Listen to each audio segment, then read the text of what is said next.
Ang gwapong general manager ay ayaw sa babae. Ngunit hindi sinasadyang ibinigay ang kanyang pinakamahalagang unang halik. Ibinigay ko ito sa munting katulong na laging nanggugulo sa kanya. Sa sobrang pagkasuklam niya ay gusto niyang panaasan ang mga bakas na naiwan sa kanyang bibig. Ngunit naalala ng general manager ang unang pagkakataon na nakita niya ang babaeng ito. Hindi sinasadyang nahimatay sa kanyang mga bisig. Matamis na ngiti. Hindi rin alam. Isipin kung gaano siya kasaya at kasigla. Nag-alinlangan ng general manager sa kanyang sarili. Na-inlove ka ba sa munting katulong? Pero hindi niya akalaing mamahalin niya ng walang katapusan ng babaeng iyon. At ang dialekto na nawalan din ng unang halik. Tumibok pa rin ang puso ko. Nag-iinit at nag-aalala. Nawala ni Fang Yan ang kanyang unang halik nang hindi inaasahan. Hindi hahayaang mawala ang kanyang unang halik sa walang kabuluhan. Hindi nagtagal. Naiinggit ang mga empleyado dahil nakakakuha ng atensyon ang kanilang mga katulong mula sa kanilang mga amo. Talagang dinisenyo upang takutin si Fang Yan sa pinaka-nakakatakot na paraan. Nawalan ng malay si Fang Yan saglit. Nag-alala ang general manager at dinala ang babae sa opisina. Kapag naghahanda na dalhin sa ospital, kararating lang ng kapatid ni General Manager Shi ng mga oras na iyon. Nang makipag-ugnayan si General Manager Shi sa emergency na doktor, 11 halik, himala nitong ginaisang si Fang Yan. Hindi maintindihan ng General Manager kung ano ang nangyayari. Ngunit nalaman ni 11 na si Shi ay nagmamalasakit kay Fang Yan. Oo, kasama ko ang babaeng iyon. May problema ba? 2 tao ang magkasama. Exaggerated kasi sa tingin ni 11. Si Fang Yan ay isang napakahalagang tao sa kanyang buhay. Ngunit nang imbitahan ni 11 si Fang Yan na magpahinga, masayang sumang-ayon si Fang Yan. Ang galit na bato ay laging umaalis na hindi komportable tulad ng isang nasirang pag-ibig. Sa oras na ito, umuwing mag-isa ang pangkalahatang direktor. Pakiramdam ko ay hindi ko makita ang dialekto ng ilang sandali. Mamimiss niya ng husto ang babaeng iyon. Unang halik sa babaeng iyon. Hayaan mong matuklasan niya na may gusto na siya sa dalaga. Sa tuwing naiisip niya si Fang Yan, bumibilis ang tibok ng kanyang puso. Gagawin siyang sariwa, malinaw niyang ipinahayag ang kanyang puso. At naramdaman din na may gusto din sa akin yung babae.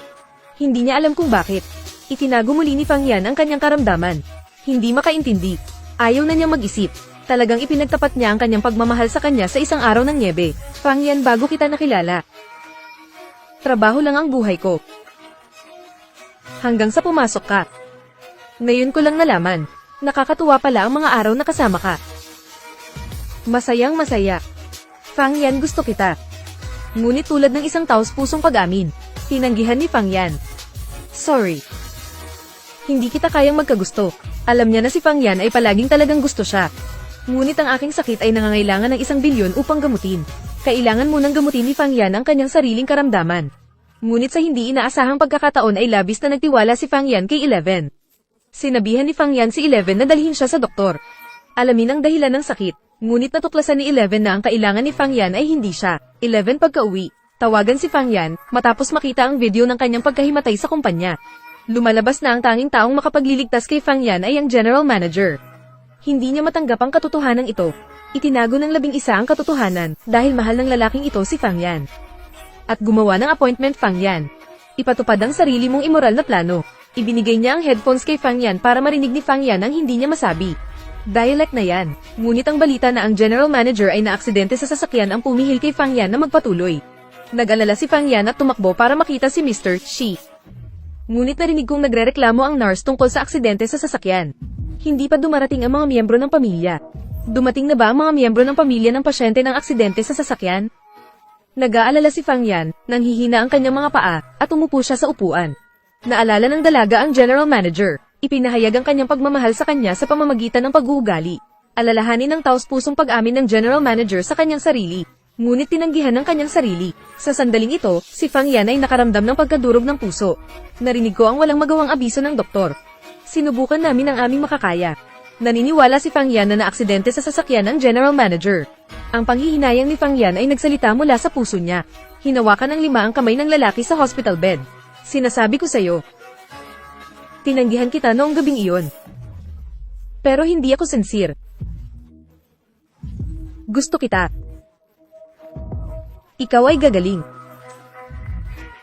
Alam ng general manager ang sinseridad ni Fang Yan. Hindi ko kayang makitang malungkot ang dialekto, hindi ko kayang makitang malungkot ang babaeng mahal ko. Ginagamit ng general manager ang kanyang pag-uugali upang ipahayag na mahal niya siya. At ang galit na ito ay nakikita ng 11. Labis na nalungkot si 11 dahil hindi narinig ni Fang Yan ang pag-amin. Naaalala niya ang bawat ngiti ni Fang Yan sa kanya. Alalahanin mo ang bawat sandali kasama ang babaeng iyon. Si Fang Yan lang ang nakakaunawa sa kanya. Pagkatapos ay tumunog ang doorbell. 11 akala ko ito ay isang dialekto, ngunit ito ay si Mr. Shi. Nakiusap ang may sakit na general manager na si Fang Yan kay 11. Hangga, matutulungan mo siyang gumaling. Maliban sa pagpapalam, ipinapangako ko ang lahat. Sinamantala ng 11 ang walang limitasyong pagmamahal ni Director Tong kay Fang Yan. Talagang iminungkahi ang isang labis na hindi makatwirang kasunduan.